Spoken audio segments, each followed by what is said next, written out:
after the earth sent us down here, surprisingly, in the wrong direction. There's another car. Gosh, that could have been us, but yeah. San Francisco Bay Bridge collapsed during yesterday's devastating earthquake. Abby and Thomas Kelly, tourists from Oak, became part of history. They managed to turn around and drive to safety, but more than 250 other people on local highways of the Bay Area were not that lucky. Well, of course, it did happen here in the San Francisco-Oakland Bay Area, and when a big story breaks like an earthquake, the news media go to work in a big way. And oddly enough, in covering this earthquake, television has had an easier time of it than the local newspapers. TV remote trucks, like the ones we're using right here in this area, just turn on their onboard power generator, point their antenna dish at a relay satellite, and go on the air. But for the San Francisco newspapers, the earthquake was not only a big story, it was a big obstacle. The Morning Chronicle, for instance, like the Afternoon Examiner, has been published each day as usual, but not at all by the usual methods. The newspaper's building has had no main electric power. Only a few lights have been jury-rigged. Only a partial computer system is available. Most of the phones have been out. It isn't just bad, it's been awful, according to executive editor William German. It seemed impossible to gather news, to edit news, to produce copy, to then produce a page for printers. None of that was available. We had to invent a new system. Old way or new, lights or no lights, the heart of the news business is getting the facts and putting them in perspective. Anybody else interested? Anybody else interested? There will be the survivors list coming too, right? We're just going to spike it. We sent a second take with the insert, so they're just going to go back to the original. For the Chronicle, all this has been a group effort, with reporters Randy Schultz and Susan Sward rewriting the field information to come up with the lead story. Scores of reporters are in the field, and they call their notes in, and they often want to tell you more detail than you need, and you have to politely try to take what you need and hang up on them and go on to the next person that wants to talk to you. Do you have a pride of authorship that says, touch one word and you're dead? No, not at all, and on a story like this, you can't permit yourself to have that. You have to approach it with no ego, and if your pal turns to you and says, Susan, I can't believe that, that's unbelievably trite, you have to be able to look at him and say, you're right, what do you suggest? And urge parents to contact their children. I think we should just say period, and then just say parents are urged. Okay. Careful words and careful pictures. Here, the challenge always is to take and print a gripping shot. But photographer John O'Hara says for him, there are limits. You want to get close to the point, but at the same time, you've the human being, the person's dead. And once somebody's died, they're gone. I mean, you know, but you want to show a little bit of respect. When the building front collapsed at 6th and Townsend in San Francisco, crushing autos and killing 5 people, respect for O'Hara meant shooting it this way. When they finally cut off the top part of the car, and I could see a little bit of the person, I took a picture. There was no face, there was just an arm or something. Then when they lifted her up, and she was intact, and they carried her out of the car, I didn't take a picture, because I don't need that kind of a photo. I don't enjoy it. You know, I feel for the person. Like the photographers, when the reporters write, they must consider a mix. In the case of Randy Schultz and Susan Sward, who are writing the lead story, the trick is to combine hard facts with gripping prose. And when you're writing the lead, which is the most important? It's a constant balancing act. You're trying to do both all the time, and you succeed in a limited measure often because you're under such a time pressure.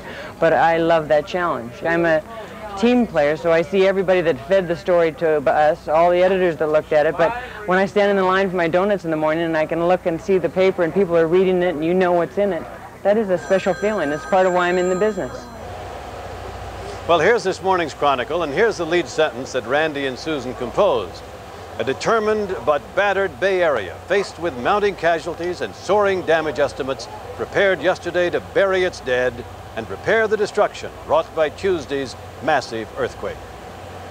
This was a tough day for rescuers. It would be a tough day for anyone. They were pulling bodies and partial bodies from the wreckage of Interstate 880. Jason Soloria is a rescuer. He says he's lucky he wasn't a victim. 10 minutes before the incident happened, I came right underneath the Cypress, exactly where the location where the upper level deck fell. I drove right through there. And now as you're up there working, cleaning up, you're thinking that could have been you. It could have been me. Rescuers and construction workers obviously have a tough job, but it may be even more difficult on these people who are waiting here. People who are waiting to find out if their friends and relatives are trapped under the wreckage. I'm waiting for to see if they're gonna bring any bodies out of here or anything. I got a brother working in at the U.S. Postal Service, and I'm handicapped and he don't have a phone. You haven't heard from him? No, I haven't. You afraid that he may be in there? Yeah, I know he's off Sunday, Monday, and I know he works Tuesday, and he worked right 13th and Alice. Has to be a painful wait for you. Yeah, it is. Others who are not keeping watch are doing their best to get back to normal. Herb Henry believes it's part of the recovery. I'd like to put it behind me, because if you stop and just keep the thought in your mind, you won't get much done. Because, you know, you look at something like this coming towards you, you know, you wonder, hey, is it my time? And evidently, it wasn't Ed Peoples' time either, although he thought it was. See them bricks laying down out there?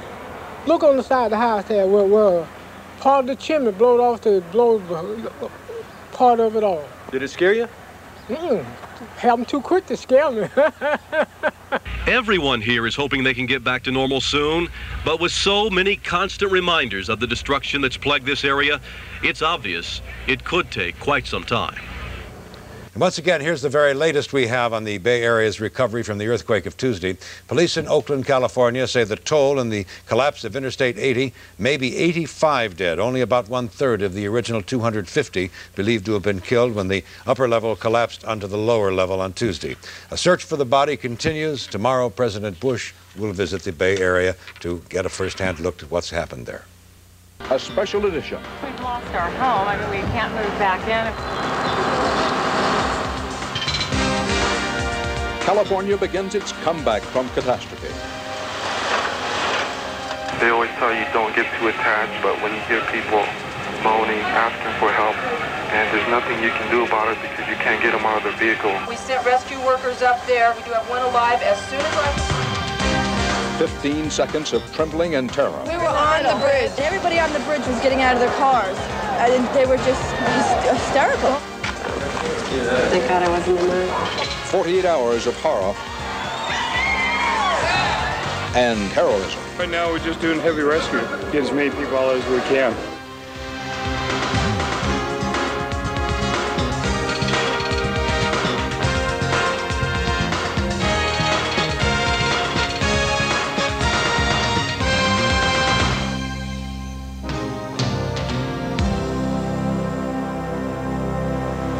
Dan Rather, good evening, and of course we are live in Oakland, California.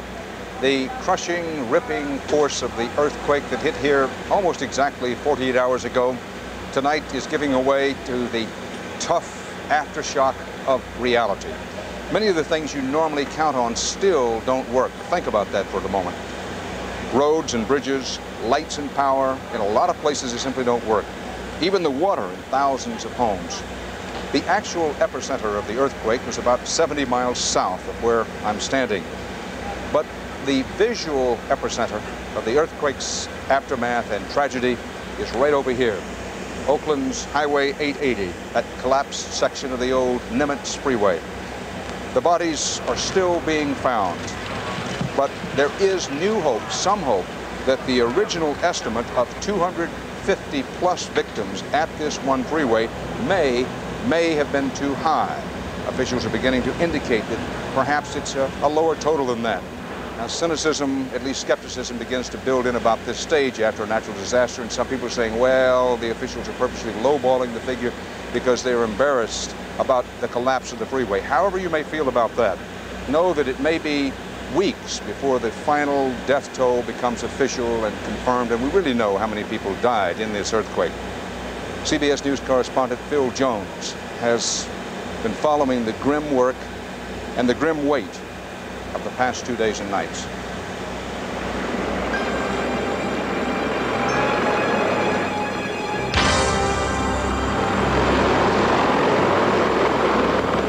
No, God is trying to tell us, hey, I can shake your world worse than this, and this is our last warning.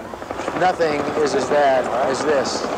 We've got loss of life here that I have never seen in my lifetime before. This is just beyond belief. It's like a nightmare.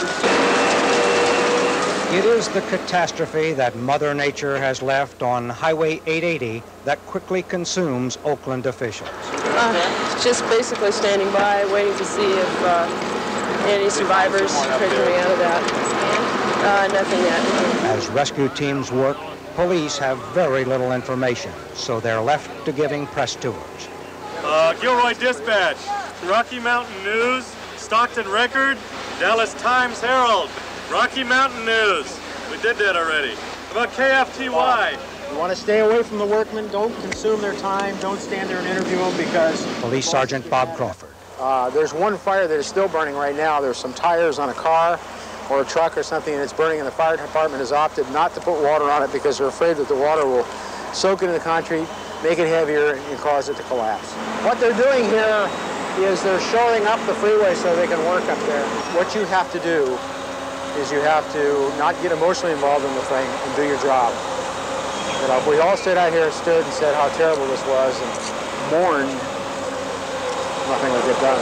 So but that's easier said than done when the job so far has produced nothing but the removal of a few bodies. They are desperately hoping for some signs of life. We're trying to make a rescue here. They're about to get somebody out of there, they think.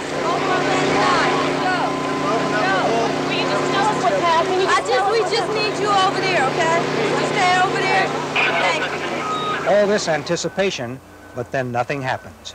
He has to be there. Yeah, we're going to look for survivors before we start moving anything around. I still have a ray of hope that my son, too, is alive. What's your name and the name? Hope is all Danielle Ruby of San Francisco has to live for since learning that his oldest son, Juan, was probably on Highway 880 when it was turned into a tomb. Are there other families around here in the same position you are, waiting? I really don't know. I tried to ask around, but then my primary concern is my son that's up there. Time was of essence. Somebody could have been up there, still alive, and if somebody was there to rescue him, he could have been saved. He could have been bleeding. He could have been needing some oxygen or something. You're frustrated then because you want to personally go up there with your sons and search for my son. See, we got to wait for a truck to pass by here, you know, like a big truck, would block some of the view and then make it across. Danielle is so frustrated that he starts to plot a sneak run across police lines. The difference between me and another volunteer rescuer is he might hesitate to go into a more dangerous situation. To me, it wouldn't be anything because I have a vested interest. We don't know who's up there. We don't know if there is, in fact, someone alive. We don't know, who passed on. And it's not fair for us to make guesses either and be wrong. Is there any hope that any of those people are still alive? Well, there's always hope. If there wasn't hope, we wouldn't be doing what we're doing now. We cleared the dogs out. I doubt if anybody else has survived it. The main rescue was last night. We do believe that there is people alive. They got to a vehicle on the other side there where they did pull out three survivors. I just announced, just right now, a few minutes ago, that they were dead. Here we go, the guy that's actually up there working, and he's saying that they're survivors. Right. You know, these people need to get together. Danielle Ruby and his two sons are exasperated by the contradictory reports. Yet there is enough activity now, enough hope for him to abandon his own secret rescue mission.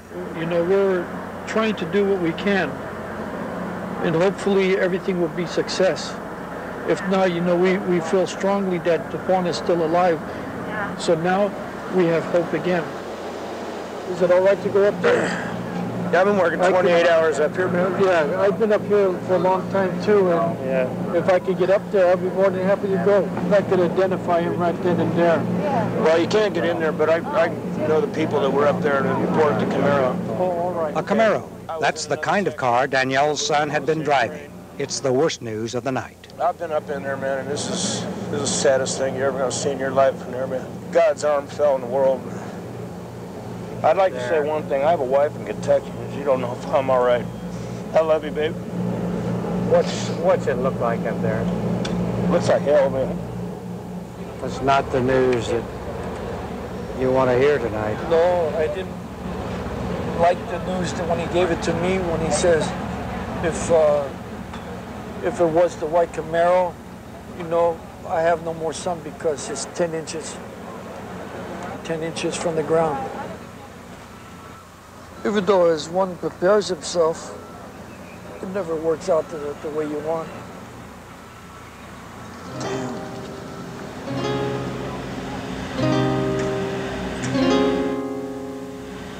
Tonight, as they pull more bodies from this highway of death, Daniel Ruby still clings to hope. He says he understands the magnitude of the disaster, but as long as he looks over there and sees pockets for air, he has to believe that his 28-year-old son is there, just waiting for the rescuers to come and get him. Dan? Thanks, Phil. Besides the loss of life, the amount of damage is awesome. Lloyd's of London, the insurance giant, estimates that the 15-second earthquake caused $1 billion of destruction. But the state of California, noting that insurance companies like to lowball such things, did its own survey today, and the state of California officially estimates the figure at nearly $3 billion. Still ahead, survivors from Ground Zero, and the Bay Bridge, which was hailed as a wonder of the world when it was completed 52 years ago. From San Francisco to Gold Island and then on to Oakland. 8½ miles of bridge.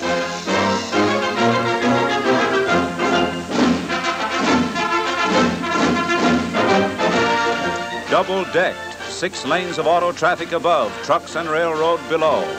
The familiar Golden Gate ferries will be displaced by the San Francisco-Oakland Bridge.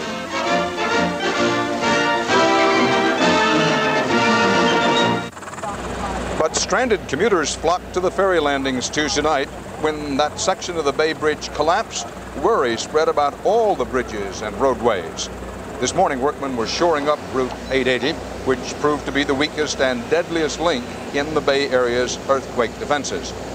As you might expect, engineers are arriving here now from all over the country, surveying the damage, checking out why some structures held and why others did not. One of those engineers is Ian Buckle, an expert on bridge construction. Thanks for being with us. Mr. Buckle, you've been looking at other bridges in the area. How safe are they? They're safe. It depends, of course, always on the magnitude of the earthquake. But for magnitudes 5s and 6s and 7s, the bridge is built since 1971, since the San Fernando earthquake of 1971. Those bridges are safe, and we can see that in the new bridges in the Bay Area, which have withstood this earthquake without a scratch. It's the earlier bridges, the ones built before 1971, which are the biggest concern to us today. You know, when you're driving along a freeway, you don't know when the thing was built. You just know it's a freeway. Yes. Now, in brief, what happened back here? Was this a case of negligence? Was it No. I mean, what do we have here? No. It's definitely not negligence. Absolutely not. The day it was built to the code, to the best of our knowledge of that day.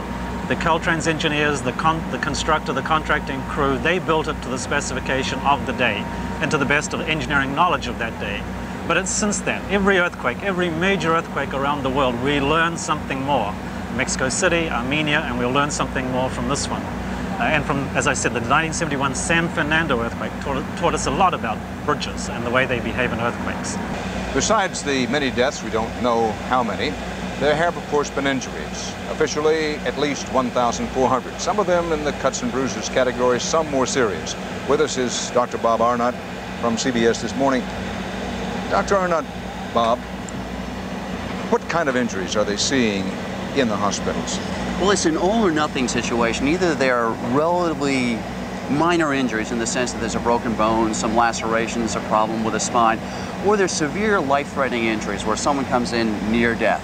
Crushed pelvis, chest, head, or extremities. Unusually, there was nothing in the middle. There weren't people that had severe injuries but could wait. They were either at death's door, had died, or they had relatively minor injuries. In fact, at a local hospital here, they had a couple of shootings due to looting, some lacerations, and some multiple internal injuries. What about the blood banks? Are people responding? Overwhelmingly. There were 900 donations yesterday here in Alameda. Usually they have 300. The fear is as people lose interest and the traffic gets gnarled, that will decrease. Well, as you may have heard Walter Haas say a little earlier in the broadcast, they're going to try to play the next World Series game in Candlestick Park, San Francisco next Tuesday night. Part of that's a matter of money, but a lot of it's a matter of civic pride. Now, the engineers say that both ballparks, both Candlestick Park across the bay and the stadium here in Oakland, are in pretty good shape. Now it's a question of whether the cities can handle the crowds. The timing of the earthquake could not have been more frightening. 60,000 people shoulder to shoulder, packing the stands in Candlestick Park, and then the shock. Eric Ingberg takes a look back.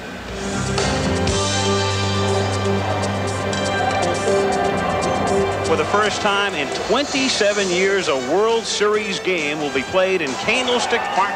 Or at least that was the plan.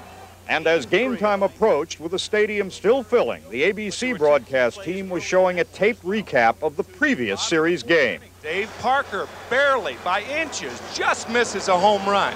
Candy Maldonado with the hesitation, allowing Jose Canseco to score, and he fails to get Dave Parker at second base, so the Oakland A's take. Tell you what, we're having an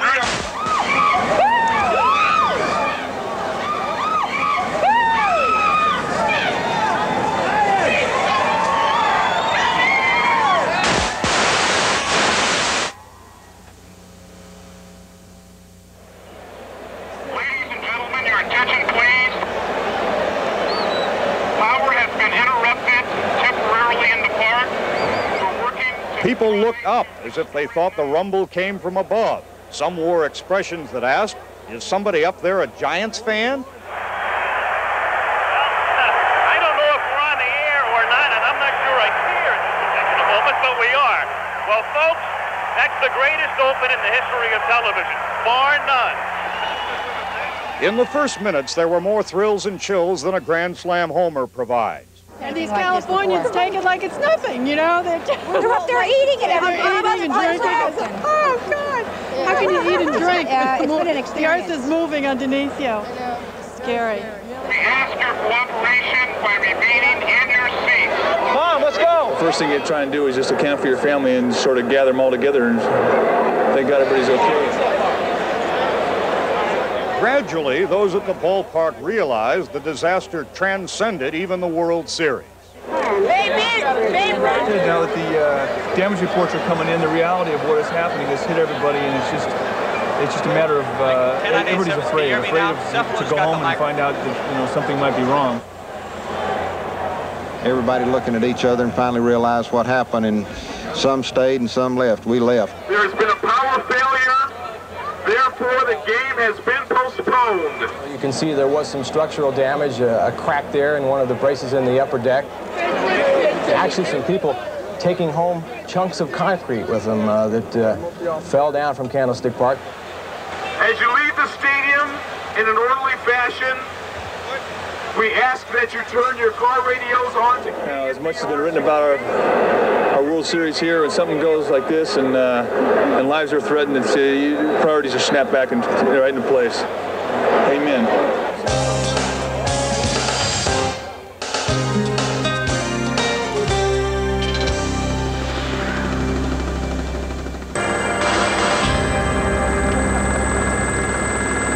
There's some controversy about it, but President Bush is leaving Washington tomorrow morning and coming to San Francisco to make a high-profile personal tour of the devastation. With all the latest about the president's coming, Leslie Stahl at the White House. Leslie?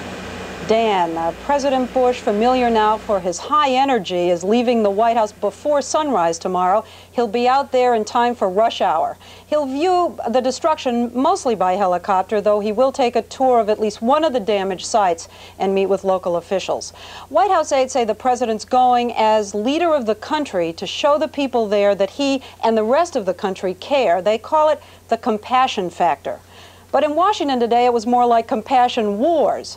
The Democrats announced that on Monday, they'll ask for an immediate $2.5 billion for the Bay Area. Where will the money come from? Well, House Speaker Tom Foley says it's more important to get the money out to California first and worry about the deficit later. The 50-year-old father who thinks his 28-year-old son may still be alive in that freeway tried to get up there a few moments ago. The police had to pull him away. He's the man in the Phil Jones piece. Also, this is a live broadcast, and this has just happened. There's been an aftershock in Santa Cruz. We do not know any further details. Your late local news may have for the details. Until next week, that's 48 Hours. I'm Dan Rather.